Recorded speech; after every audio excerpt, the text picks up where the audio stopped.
केंद्र आणि राज्य सरकारच्या विविध योजनांचा लाभ घेण्यासाठी सध्या केवायसी करणं हे अनिवार्य झालेलं आहे। मात्र हीच केवायसी ग्रामीण भागातील शेतकरी आणि महिलांसाठी मोठी डोकेदुखी ठरल्याचं दिसतंय।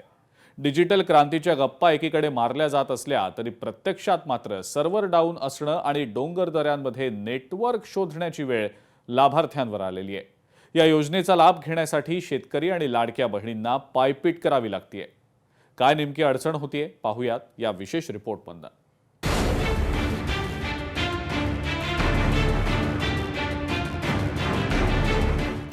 केवायसी ठरते शेतकरी आणि महिलांसाठी डोकेदुखी। डोंगराळ आणि दुर्गम भागात 4G नेटवर्कचा पत्ताच नाही। अनेक गावांमध्ये एकही अधिकृत सेवा केंद्र नाही। सरकारकडून शेतकरी आणि महिलांसाठी अनेक योजना राबवल्या जात आहेत। या योजनेत पारदर्शकता राहण्यासाठी संबंधितांना त्यांची केवायसी देणं अनिवार्य करण्यात आले। लाभार्थी आणि सरकारसाठी ही पारदर्शकता योग्य असली तरी केवायसी संबंधित ठिकाणी अपलोड करण्यास शेतकरी आणि महिलांना अनेक अडचणींचा सामना करावा लागतोय। यामुळे अनेक शेतकरी आणि महिला योजनांपासून वंचित राहत आहेत। अनेक शेतकरी योजनेसाठी पात्र असूनही त्यांना वेळेत त्याचा लाभ मिळत नाहीये। केवायसीसाठी तासनतास रांगेत उभं राहून काही वेळा नेटवर्क नाही म्हणून शेतकऱ्यांना परतावं लागतंय। एका कामासाठी संपूर्ण दिवस त्यासाठी खर्च करावा लागतोय।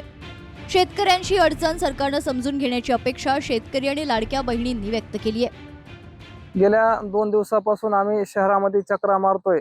सन्मान निधीचा जो काही हप्ता आहे, हप्ता रखडल्यामुळे आम्हाला शहरामध्ये केवायसीसाठी यावं लागतंय। कधी सर्व्हरचा प्रॉब्लेम असतो, डाऊन होते सर्व्हर, कधी लाईटचा प्रॉब्लेम। आम्हाला शेतीतले काम सोडून शहरामध्ये चक्रा मारावं लागतात। गेल्या 2-3 दिवसापासून आम्ही ह्या सगळ्या प्रॉब्लेम मध्ये आहोत।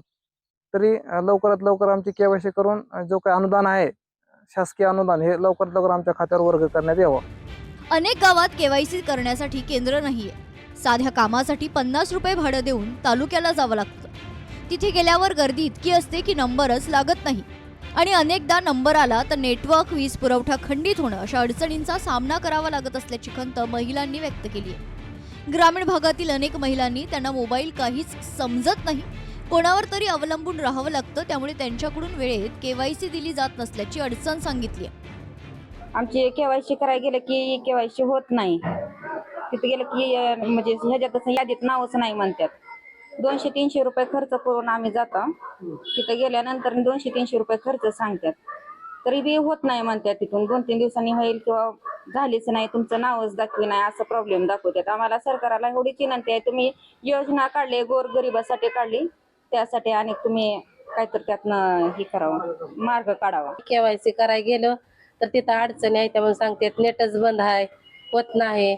आम्हाला प्रत्येक वेळेस खर्च करून जावं लागतंय, तरी कोण लक्ष देत नाही। तरी केवायसी सुरू करण्याचा काहीतरी सरकारने हे करावा, लाभ करावा। केवायसी करायला गेल्यावर 100-200 रुपये सांगतात, केलं तर ते यादीत नाव नाही म्हणून सांगतात। केवायसी करण्याचं काम सकाळी 10 वाजल्यापासून सुरू होतं, पण मुख्य पोर्टलचं सर्व्हर इतकं स्लो आहे की एका व्यक्तीचे केवायसी व्हायला अर्धा तास लागतो। त्यात मध्येच लिंक गेली की पुन्हा सुरुवातीपासून करावं लागतं। लोक आमच्यावर चिडतात, पण तांत्रिक अडचण आमच्या हातात नाही अशी व्यथा केंद्र चालवणाऱ्यांनी व्यक्त केली आहे। केवायसीची सध्या अडचण अशी आहे की PM किसानचे जे केवायसी ज्यांचे हप्ते येत नाही, त्यांच्यामुळं त्यांचं केवायसी जी बाकी आहे तर त्यांची केवायसी सध्या अडचण येत आहे। आधारचा प्रॉब्लेम दाखवत आहे, तर ते सकाळपर्यंत शेतकऱ्यांना वाट पाहावी लागते, बराच वेळ थांबावं लागतंय दुकानासमोर। अनुदानाची केवायसी सुद्धा काही वेळेस अडचण येते आणि त्यांना सुद्धा शेतकऱ्यांना वेळ लागतो केवायसी करण्यासाठी। केवळ योजना जाहीर करून सरकारची जबाबदारी संपत नाही। त्या योजनांचा लाभ शेवटच्या घटकांपर्यंत पोहोचवण्यासाठी तांत्रिक सुलभता असणं आवश्यक आहे। ती मुख्यत्वे सरकारची ही जबाबदारी आहे। ग्रामीण भागातील शेतकरी आणि महिलांची पायपीट थांबवण्यासाठी प्रशासनानं गावोगावी केवायसी कॅम्प लावणं किंवा ऑफलाईन पर्याय उपलब्ध करून देणं काळाची गरज आहे। विशेषतः ग्रामीण भागांसाठी सरकारनं हे पाऊल उचलण्याची गरज निर्माण झाली आहे, तरच योजनेच्या खऱ्या लाभार्थ्यांना याचा लाभ मिळू शकेल। जालन्याहून सुधाकर जाधवसह धाराशिवहून काकासाहेब कांबळे, लोकशाही मराठी।